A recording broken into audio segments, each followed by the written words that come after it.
اعوذ باللہ من الشیطان اللعین الرجیم بسم اللہ الرحمن الرحیم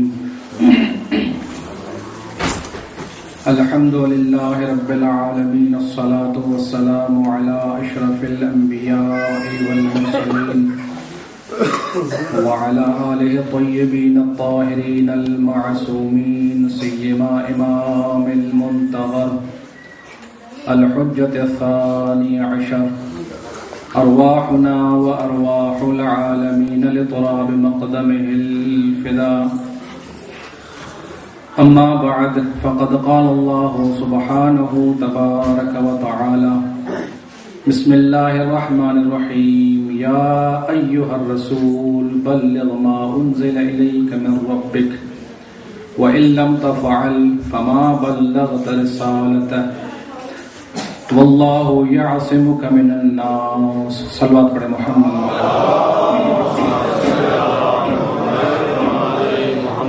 آئیے مل کے امام زمانہ کی صحت و سلامتی کے لیے دعا پڑھیں. بسم اللہ الرحمن الرحیم. اللہم کل ولیک الحجۃ ابن الحسن صلواتک علیہ وعلی في هذه الساعة وفي كل ساعة وليا وحافظا وقائدا وناصرا ودليلا معينا حتى تسكنه أرضك طوعا وتمتعه فيها طويلا.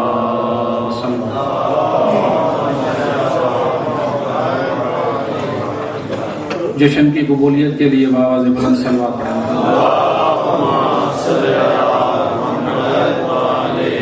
گناہوں کی بخشش و مغفرت کے لیے صلوات پڑھیں.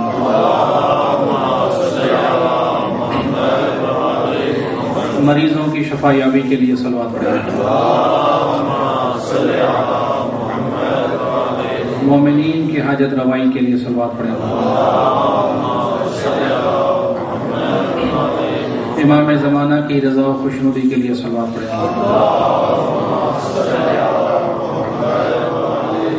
ایک مرتبہ پھر اپنے دلوں کو نورانی کرنے کے لیے بآواز بلند صلوات.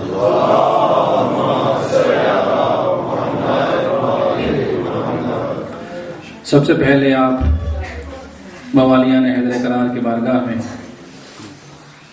جشن ولایت کی خوشی میں ہدیہ تبریک عرض کرتا ہوں اور ساتھ ساتھ غدیر کے وارث حقیقی کی بارگاہ میں بھی نذرانہ عقیدت اور ہدیہ تبریک پیش کر رہا ہوں.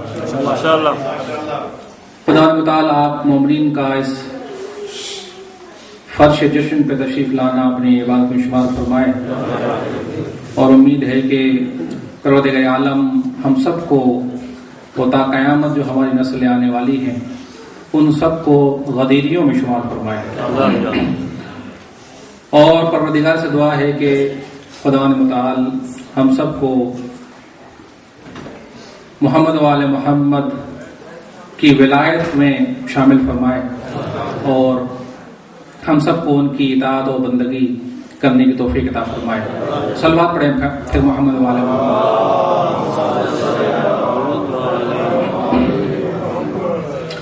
ظاہر ہے کہ ٹائم کافی گزر چکا ہے اور ہمیشہ مجھے ایسے ہی تنگ وقت میں موقع دیا جاتا ہے. بہرحال گزشتہ جتنے افراد پڑھ چکے ہیں وہ آپ کے ٹائم کا خیال رکھیں یا نہ رکھیں لیکن میں ضرور آپ کے ٹائم کا خیال رکھتا ہوں. لہذا بہرحال مختصر مدت میں چند عرائض اس مناسبت سے عرض کروں گا. ایک مرتبہ پھر صلوات پڑھیں.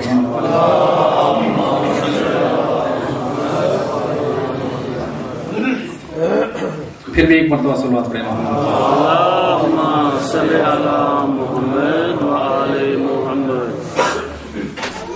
امام جعفر صادق علیہ السلام سے سوال کیا گیا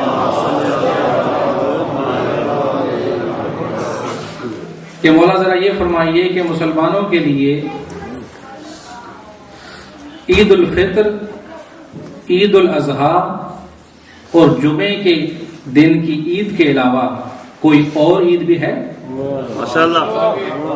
ظاہر ہے کہ مسلمان ان چند عیدوں کو جانتے ہیں، عید الفطر، عید الاضحیٰ اور جمعے کا دن بھی عید قرار دیا گیا ہے، 3 دن. بولا ان کے علاوہ بھی کوئی مسلمانوں کی عید ہے؟ تو مولانا نے ارشاد فرمایا کہ ہاں، ایک عید ایسی ہے کہ جو ان سے بھی افضل عید ہے.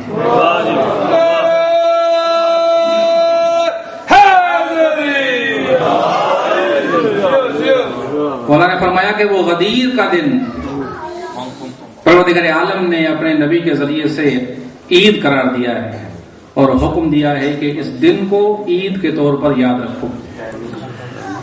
اور اس عظیم دن بہت سے اعمال ہیں اور صاحبان ایمان کے لیے خاص طور پر اللہ تعالیٰ کی خاص عنایت ہے. وہ یہ کہ اگر کوئی ایک انسان عید غدیر کے دن روزہ رکھے تو امام فرماتے ہیں کہ اللہ تعالیٰ اس کو 60 سال کے روزے کا ثواب عطا کرے. اور اگر کوئی شخص غدیر کے دن ایک، حدیث میں تو درہم ہے لیکن میں آج کی زبان میں عرض کروں گا، اگر کوئی شخص $1، 1 پاؤنڈ، 1 روپیہ، روپے کی تو بات نہیں ہے، روپے کی تو ویلیو نہیں ہے، چلو جو پاکستان سے آئے ہیں ان کے لیے روپیہ عرض کر رہا ہوں، یہاں والوں کے لیے پاؤنڈ. امام فرماتے ہیں کہ جو شخص غدیر کے دن 1 پاؤنڈ کسی غریب مومن کو، کسی بھی مومن کو عطا کرے تو اس کو 1 پاؤنڈ کا ثواب نہیں ملے گا بلکہ 1,00,000 پاؤنڈ کا ثواب ملے گا. یہ خاص عنایت ہے صاحبان ایمان کے لیے. بھائی عید میں ایسے ہی ہوتا ہے کہ عید کے دن انسان خوشی مناتا ہے. جب ایک انسان کو اللہ تعالیٰ 1 پاؤنڈ کے صدقے کے عوض میں 1,00,000 پاؤنڈ کے صدقے کا ثواب دے گا تو ظاہر ہے کہ اس انسان مومن کے لیے عید ہو جائے گی. پھر فرمایا کہ اگر کوئی شخص صاحب ولایت ہو، علی کی ولایت کا قائل ہو اور غدیر کے دن عید منائے تو پروردگار عالم 60 سال کے گناہوں کو معاف فرما دیتا ہے. صلوات پر محمد و آل محمد.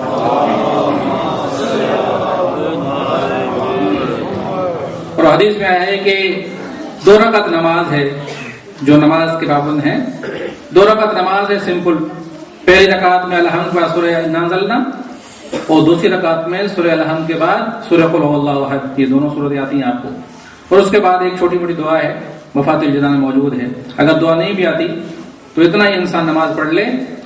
تو امام فرماتے ہیں کہ اگر کوئی شخص یہ 2 رکعت نماز پڑھے غدیر کے دن تو اس آدمی کو وہ ثواب ملتا ہے جو غدیر میں موجود افراد تھے اور علی علیہ الصلوۃ والسلام کی ولایت کی مبارکباد دیتے ہیں.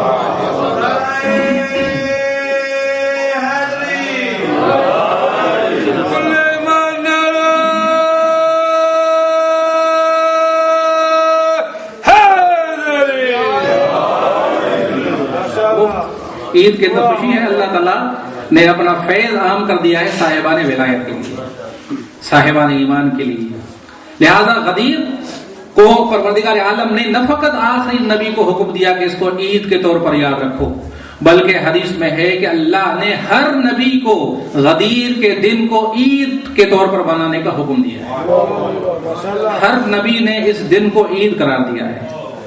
ہر نبی کے وسیع نے اس دن کو عید کا قرار دیا، عید کا دن قرار دیا. کیوں؟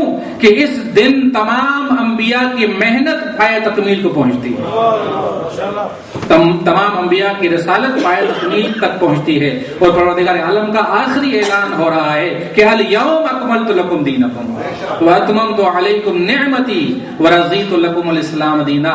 آج پروردگار عالم نے وہ دین جو جناب آدم سے شروع کیا تھا، اس کا اختتام جناب رسالت مآب صلی اللہ علیہ وسلم کی رسالت اور علی علیہ السلام کی ولایت پر ہو رہا ہے. لہذا پروردگار عالم نے اس کو عید کا دن قرار دیا. صلوات پر محمد والے.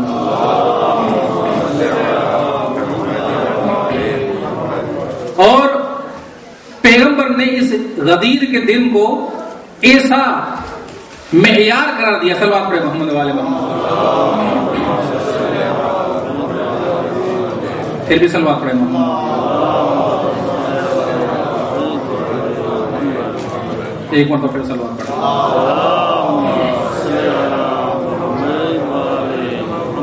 پیغمبر نے اس عید غدیر کے دن کو ایسا معیار بنایا ہے کہ اس غدیر کے ذریعے سے اہل حق کو پہچانا جاتا ہے اور اہل باطل کو بھی پہچانا جاتا ہے. اس غدیر کے معیار کے ذریعے سے انسان کے با ایمان اور بے ایمان ہونے کی علامت انسان کو ملتی ہے، اور اسی غدیر کے ذریعے سے پیغمبر نے حلالی اور حرامی کی پہچان رکھی ہے. کیسے؟ جو غدیر کو مانے گا، یا دوسرے لفظوں میں یہ کہوں جو غدیر کے اعلان کو مانے گا، جو صاحب ولایت ہوگا وہ حلالی ہوگا، اور جو صاحب ولایت نہیں ہوگا وہ حرامی ہوگا. یہ میں نہیں کہہ رہا، بلکہ پیغمبر نے ارشاد فرمایا یا علی انا وانت، یا علی تم اور میں اس امت کے باپ ہیں. یا علی تم اور میں اس امت کے باپ ہیں. ظاہر ہے کہ روحانی باپ ہیں. پیغمبر نے دین پہنچایا، پیغمبر نے رسالت کا کام انجام دیا، لوگوں کو ہدایت کی، لوگوں کو صراط مستقیم کی طرف لے گئے. ٹھیک ہے نا؟ جس طرح سے استاد شاگرد کے لیے باپ کی حیثیت رکھتا ہے، بلکہ حدیث میں کہا گیا ہے کہ باپ ہے. حدیث میں کہا گیا ہے انسان کے 3 باپ ہوتے ہیں. ایک وہ باپ جس نے اس کو جنا ہے، ایک وہ باپ جس نے اس کو بیٹی دی ہے، ایک وہ باپ جس نے اس کو تعلیم دی ہے. یہ تینوں باپ ہیں، اور تینوں کا احترام انسان باپ کی طرح کرے. تو پیغمبر نے فرمایا کہ یا علی تم اور میں اس امت کے باپ ہیں. توجہ چاہوں گا، تم اور میں اس امت کے باپ ہیں. تو پیغمبر نے تو اعلان کر دیا کہ علی اور میں اس امت کے باپ ہیں. دوسری حدیث جو میں نے پہلے آپ کے سامنے پڑھی کہ پیغمبر نے فرمایا کہ ہر انسان کے 3 باپ ہوتے ہیں، ایک جس نے جنا اس کو، اور ایک جس نے اس کو بیٹی دی، اور ایک جس نے اس کو تعلیم دی. اب 3 باپ پیغمبر نے ہمارے لیے متعین فرمائے، اور ساتھ میں پیغمبر نے یہ بھی فرمایا کہ علی تم اور میں اس امت کے باپ ہیں. تو اس سے پتہ چلتا ہے کہ دنیا میں انسان جب کسی اپنے باپ کا انکار کرتا ہے، تو چاہوں گا جب اپنے باپ کا انکار کرتا ہے تو دنیا والے اس کو حلالی نہیں کہتے بلکہ حرامی کہتے ہیں. تو پیغمبر نے بھی اس لیے فرمایا یا علی تم اور میں اس امت کے باپ ہیں. جو علی کا انکاری ہوگا وہ حلالی نہیں ہو سکتا.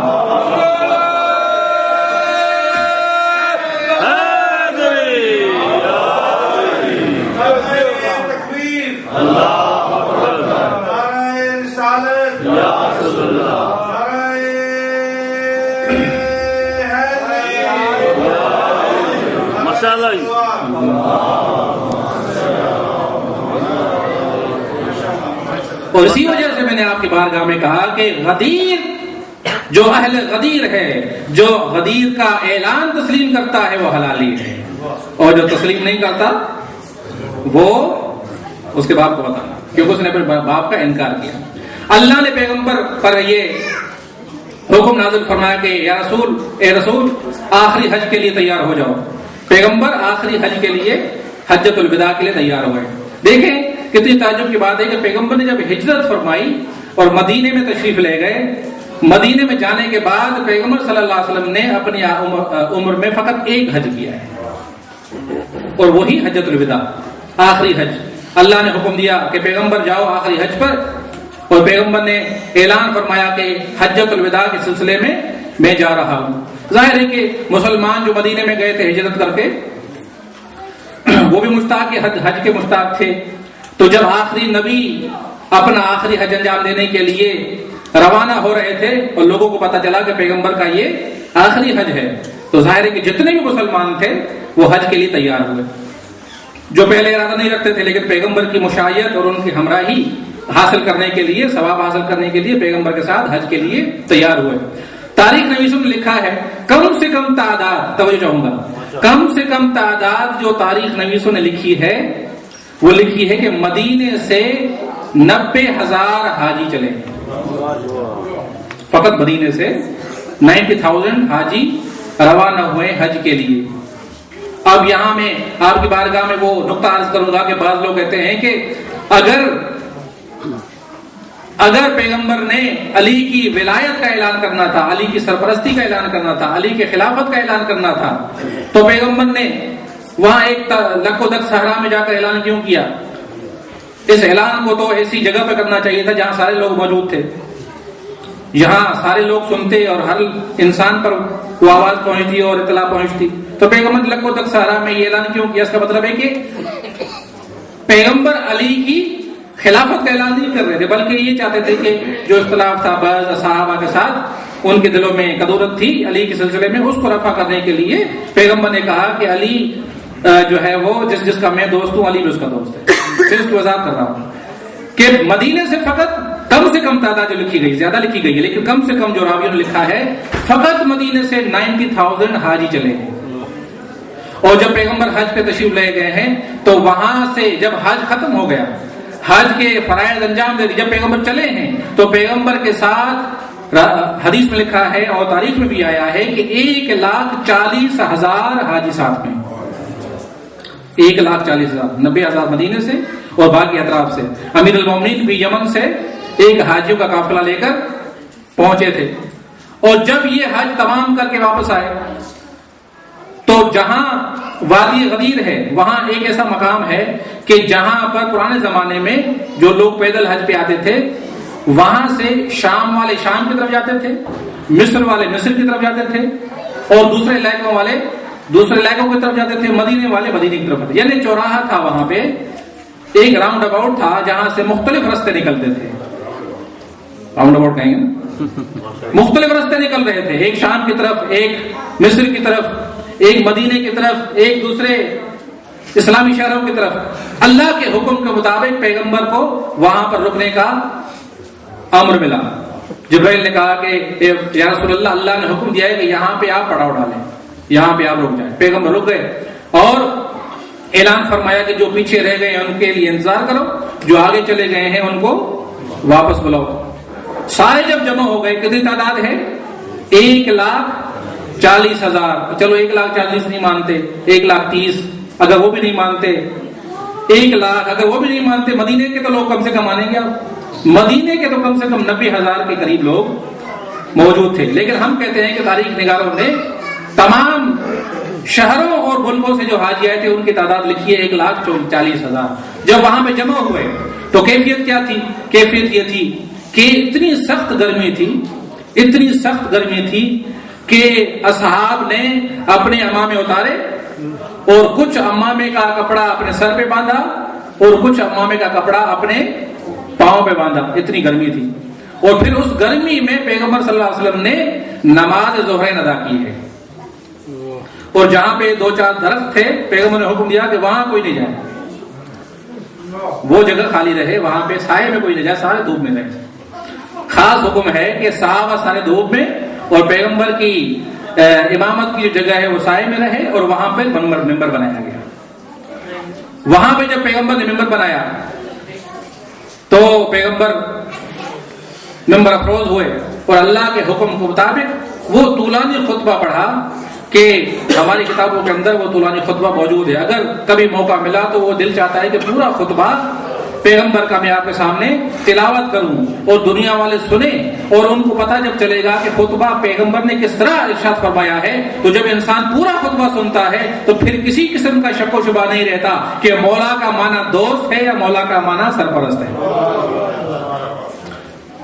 لوگوں کے لیے جو غلط فہمی ہے وہ اسی وجہ سے کہ انہوں نے پورا خطبہ ہی نہیں سنا، فقط خطبے کا ایک جملہ سنا ہے، قرینے کا پتہ نہیں، کانٹیکسٹ کا پتہ نہیں کہ آگے کیا ہے پیچھے کیا ہے، لہذا آرام سے مولا کی معنی میں تبدیلی کر دیتے ہیں. لیکن اگر پورا خطبہ لوگوں کے سامنے آ جائے تو کوئی بھی اس مولا کی حقیقی میننگ سے انکار نہیں کر سکتا. صلوات پڑھیں محمد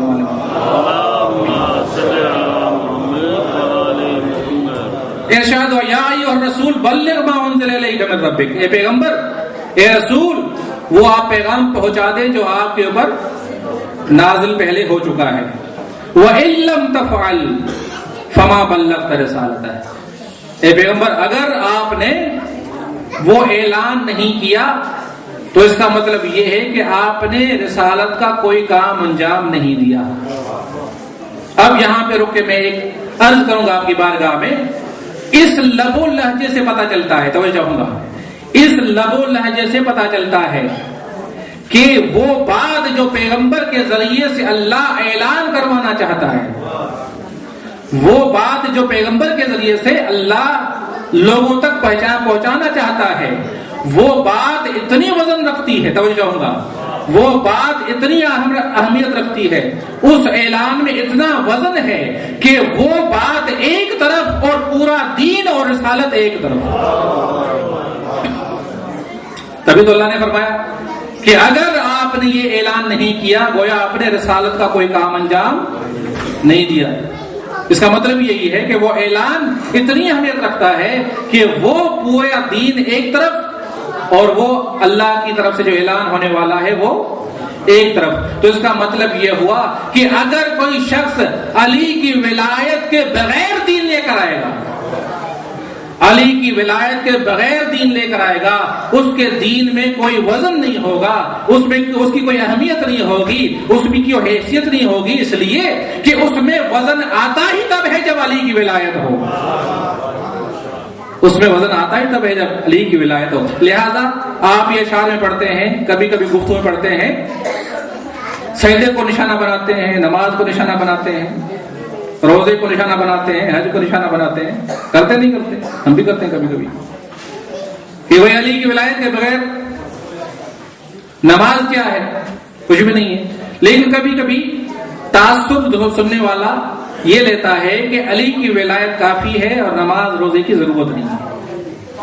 لیکن میں آج اس طرح سے کہہ رہا ہوں کہ پیغمبر نے علی کی ولایت کو ایک طرف رکھا، اللہ نے پیغمبر علی کی ولایت کو ایک طرف رکھا اور پورے دین کو ایک طرف رکھا، توجہ ہوگا، پورے دین کو ایک طرف رکھا۔ تو اس سے پتا چلتا ہے کہ جن لوگوں کی ظاہری نماز ہے ہماری طرح، نماز ہے، روزہ ہماری طرح ہے، حج بھی ہماری طرح ہے، تھوڑا سا فرق ہے، لیکن ظاہری طور پر ہماری طرح ہے، لیکن ان کی نماز میں، ان کے روزے میں، ان کے حج میں، ان کی زکات میں ولایت نہیں ہے، تو ان کو روزہ نہیں کہو، ان کو نماز نہیں کہو، ان کو حج نہیں کہو، ان کو سجدہ نہیں کہو، سجدہ ان کا ہے ہی نہیں، سجدہ تو ہمارا ہے، جو ہمارا سجدہ ولایت پر مبنی ہوگا، جو نماز ولایت پر مبنی ہوگی، جو زکات ولایت پر مبنی ہوگی، جو حج ولایت پر مبنی ہوگا، وہی حج ہوگا، وہی نماز ہوگی، وہی سجدہ ہوگا۔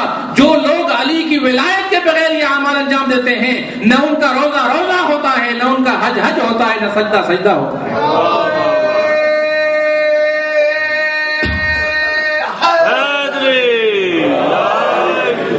ان کو سجدہ کہنا ہی نہیں چاہیے، ان کی نماز کو نماز کہنا ہی نہیں چاہیے، ان کے روزے کو روزہ کہنا ہی نہیں چاہیے، جب ان کا روزہ ہی نہیں ہے، بلکہ کیا ہے، بھوکا رہنا ہے، ان کا روزہ نہیں بلکہ بھوک کاٹنا ہے نا سراسر، ان کا روزہ نہیں۔ لہذا روزہ ہے ہی علی کے ماننے والے کا، روزہ نماز ہے ہی علی کے ماننے والے کی، حج ہے ہی علی کے ماننے والے کا۔ صلوات پڑھے محمد والے محمد۔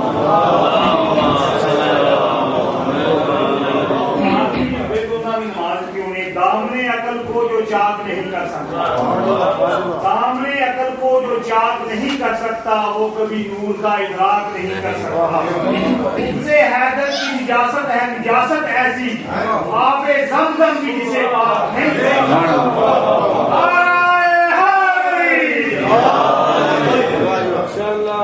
تو پیغمبر سے اللہ نے ارشاد فرمایا کہ علی کی ولایت کا اعلان کرو، اگر آپ نے یہ نہیں کیا تو آپ نے کوئی کام رسالت کا انجام نہیں دیا۔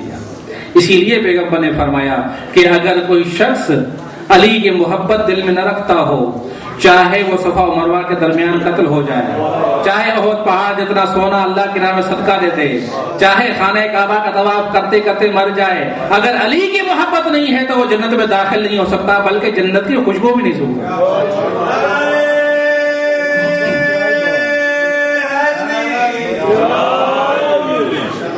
لہذا جب نماز میں علی کی ولایت کی وجہ سے وزن آ جاتا ہے تو پھر ایسی نماز سے انسان کو دور نہیں ہونا چاہیے۔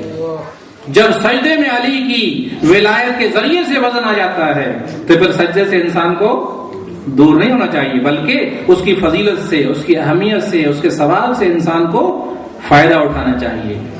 اسی لیے امام نے فرمایا کہ ہمارے لیے زینت کا سبب بنو۔ اہل ولایت بے نمازی نہیں ہونا چاہیے، اہل ولایت بے روزے دار نہیں ہونا چاہیے، اہل ولایت بے حاجی نہیں ہونا چاہیے، اہل ولایت زکات اور خمس سے فرار اس کو نہیں کرنا چاہیے، اس لیے کہ یہ سارے اعمال کا ثواب ملتا ہی اسی کو ہے، اوروں کو تو ملتا ہی نہیں، کیونکہ ان کی نماز نہیں، حج نہیں، ملتا ہی ہمیں ثواب ہے۔ لہذا امام نے فرمایا کہ ہماری زینت کا سبب بنو، زینت کا سبب تبھی انسان بنے گا جب ان کی ولایت دل میں رکھتے ہوئے ان کی اطاعت کرے گا اور ان کے فرمان پر عمل کرے گا۔ اور لہذا امام نے فرمایا کہ غدیر کو یاد رکھو، کیونکہ جب تک غدیر زندہ ہے تب تک اسلام زندہ ہے، جب تک غدیر زندہ ہے تب تک دین الہی زندہ ہے۔ اور یہ پیغام ہم نے حقیقت میں بھلا دیا ہے، غدیر کا پیغام ہم نے حقیقت میں بھلا دیا ہے۔ غدیر کا پیغام یہ ہے کہ جس نے بھی، توجہ چاہوں گا، جس نے بھی راہ سعادت اختیار کرنی ہے، جس نے بھی صراط مستقیم اختیار کرنی ہے، جس نے بھی جنت کا راستہ اختیار کرنا ہے، اس کے اوپر ضروری ہے کہ وہ علی کی سرپرستی کو قبول کرے۔ جب ہم انگلش میں مولا کا ترجمہ کرتے ہیں تو کیا کرتے ہیں؟ ماسٹر، ٹھیک ہے نا؟ ماسٹر کس کو کہتے ہیں؟ جو اب لوگوں کے امور کو انجام دے، ان کے جو ماتحت ہیں وہ ان کے حکم سے اٹھیں اور بیٹھیں، ان کے حکم سے تمام کام انجام دیں، تبھی ان کو ماسٹر کہا جائے گا۔ ورنہ اگر انسان اپنے ماسٹر کا کہنا نہیں مانے گا تو اس کی سرپرستی میں نہیں رہے گا۔ سرپرستی ہوگی ہی تب جب انسان اس سرپرست کا حکم مانے۔ تو ولایت کا مطلب ہے سرپرستی، توجہ چاہوں گا، ولایت کا مطلب ہے سرپرستی، اور یہی ولایت جو غدیر کے ممبر پر اس کا اعلان ہوا ہے، یہ ولایت وہ روحانی ولایت کا اعلان نہیں ہوا۔ توجہ چاہوں گا، یہاں پہ کچھ لوگ کہتے ہیں کہ پیغمبر نے علی کی روحانی ولایت کا اعلان کیا ہے غدیر نے، لیکن ہم شیعوں کا یہ عقیدہ ہے کہ پیغمبر نے علی کی ولایت کا جو اعلان کیا ہے وہ روحانی ولایت کا اعلان نہیں کیا، بلکہ ولایت بمعنی سرپرستی کے اعلان کیا ہے۔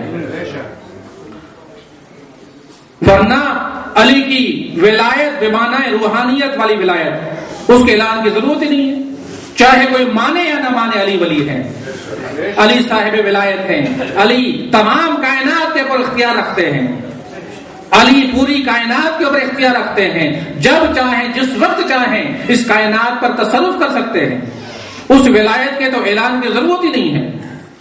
جب نبی نے اعلان کیا ہے تو اس ولایت کا اعلان کیا ہے جس ولایت کے لیے، جس ولایت کی معنی سرپرستی ہے، اور اسی سرپرستی کی ضرورت ہے لوگوں کو۔ لوگوں کو اصل میں جو ضرورت ہے وہ علی کی ولایت بمعنی سرپرستی کی ہے، یعنی علی جیسے کہیں ویسے کرو، علی جیسے حکم دے ویسے کرو، اس ولایت کی لوگوں کو ضرورت ہے۔ ورنہ اگر علی علیہ السلام ہمارے لیے معجزات نہ دکھائیں، ہمارے لیے تصرف نہ بھی کریں تو ہمارے لیے اتنا ضروری نہیں ہے، ہمارے نجات کے لیے یہ چیز ضروری نہیں ہے۔ ہماری نجات کے لیے جو چیز ضروری ہے وہ یہ ہے کہ علی کے حکم پر عمل کیا جائے۔ ولایت بمعنی سرپرستی، اسی کا غدیر میں اعلان ہوا ہے، اور اللہ تعالیٰ نے اس صراط مستقیم کے راستے کو اسی وقت مشخص کیا کہ میرے نبی کے بعد یہ صراط مستقیم کی جو رہنمائی ہے وہ علی کریں گے، اور خطبے میں پیغمبر نے واضح طور پر اعلان کر دیا۔ صلوات پہ محمد و آل محمد۔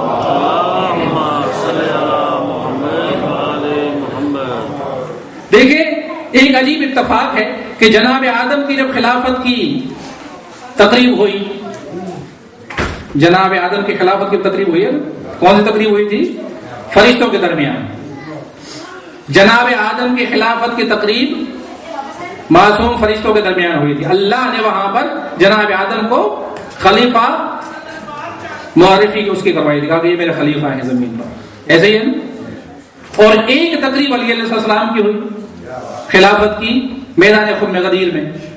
ایک شباہت بھی ہے اور ایک فرق بھی ہے جناب آدم کی خلافت تقریب میں اور جناب امیر کی خلافت کی تقریب میں۔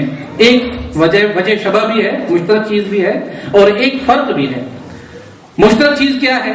مشترک چیز یہ ہے کہ اللہ نے اپنے پہلے خلیفے کا جب اعلان کیا تو پھر بھی مجمع عام میں کیا، لیکن وہ مجمع تھا فرشتوں کا، اور لیکن جب آخری نبی کے خلیفے کا اعلان کیا تو وہ بھی مجمع میں ہوا، وہ صحابہ کا مجمع تھا، لیکن فرق یہ تھا کہ وہ معصوموں کا مجمع تھا، یہ غیر معصوموں کا مجمع تھا۔ ایک یہ فرق تھا، اور دوسرا فرق فرق سے پہلے میں ایک دوسری مشترک چیز بتا دوں. جب پہلے خلیفے کے انکاری نے انکار کیا پہلے خلیفے کی خلافت کا، جناب آدم کی جب خلافت کا ایک نے انکار کیا تو اس وقت بھی ایک انکار کرنے والا تھا. اور جب علی کی ولایت کی خلافت کی تقریب ہوئی تو اس میں بھی انکار کرنے والا وہاں پر ایک ہی انسان موجود تھا. یہ تو وجہ مشترک ہو گئی کہ جناب آدم کی خلافت کا منکر بھی ایک اور علی کی خلافت کا منکر بھی ایک. لیکن جو مشترک چیز کے علاوہ جو مختلف چیز ہے ان دونوں میں وہ یہ کہ جب اللہ کی بارگاہ میں شیطان نے جناب آدم کی خلافت کا انکار کیا تو اللہ نے فقط اس کو نکال دیا. جب غدیر میں ایک نے علی کی ولایت کا انکار کیا اللہ نے فقط نکالا نہیں، اسی وقت اس کو فنار کر دیا.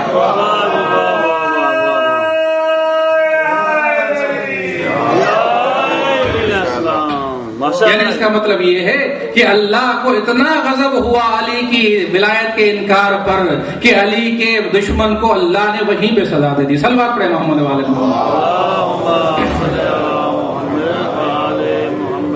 بس حسب معمول چند اشعار عرض کروں گا مناسبت سے اور اس کے بعد آپ کی زحمت تمام. صلوات پڑھے محمد والے محمد. ایک قطعہ اس کے بعد غدیر کے حوالے سے چند بیت عرض کروں گا. محمد سے سنا ہے آپ نے، محمد سے علی کی ذات کا عرفان لیتے تھے، محمد سے علی کی ذات کا عرفان لیتے تھے، ایک لمحے میں وہ ساری حقیقت جان لیتے تھے. رسالت کے زمانے میں صحابہ کی یہ عادت تھی، منافق کو علی کے بغض سے پہچان لیتے تھے. صلوات پڑھے محمد علیہ.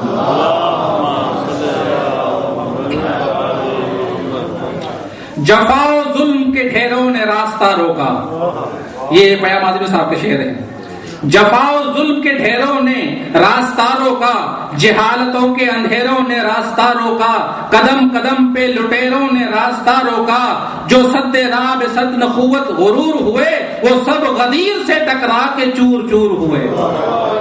جہاں میں دین خدا کا نظام آج بھی ہے، جہاں میں دین خدا کا نظام آج بھی ہے، صداقتوں کا وہی فیض عام آج بھی ہے.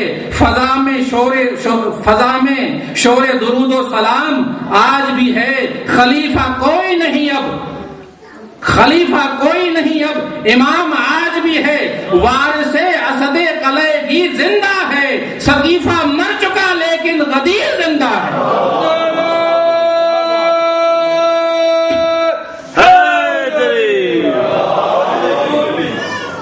لیے ہیں تیرے شاہ کلاگیر کا وارث، نمود قوت نانے شعیر کا وارث، نبی کا لال جناب امیر کا وارث. نکل کے آئے گا جس دن غدیر کا وارث، زبان تیغ بتائے گی جو شان غدیر، کہیں فرار نہ پائیں گے دشمنان غدیر.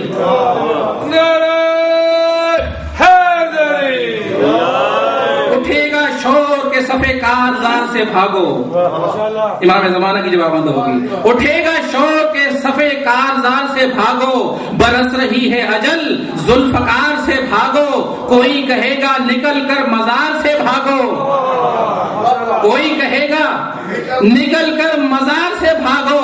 صدا کسی کی نبی کے دیار سے بھاگو، کبائے ظلم و تشدد کو پھاڑنے والا پھر آ گیا در خیبر اکھاڑنے والا.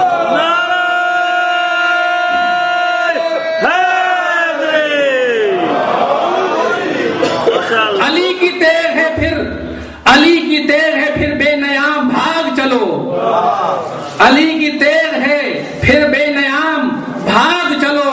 اجل کو یاد ہے سب کے نام بھاگ چلو، جگہ حرم میں نہیں سوئے شام بھاگ چلو، جگہ حرم میں نہیں سوئے شام بھاگ چلو. بھاگنا ہی تو ہے اپنا کام، بھاگ چلو.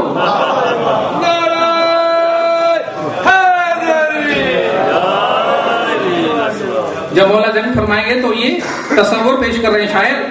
علی کہیں گے نجف سے کہ مرحبا بیٹا، علی کہیں گے نجف سے کہ مرحبا بیٹا.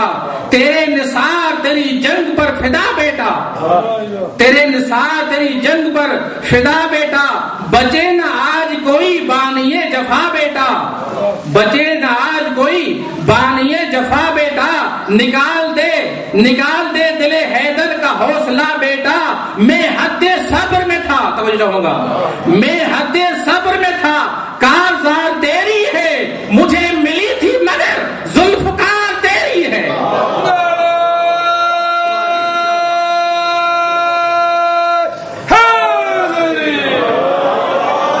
زمانے کی سلامتی کے لیے بلند صلوات۔ اللهم صل على محمد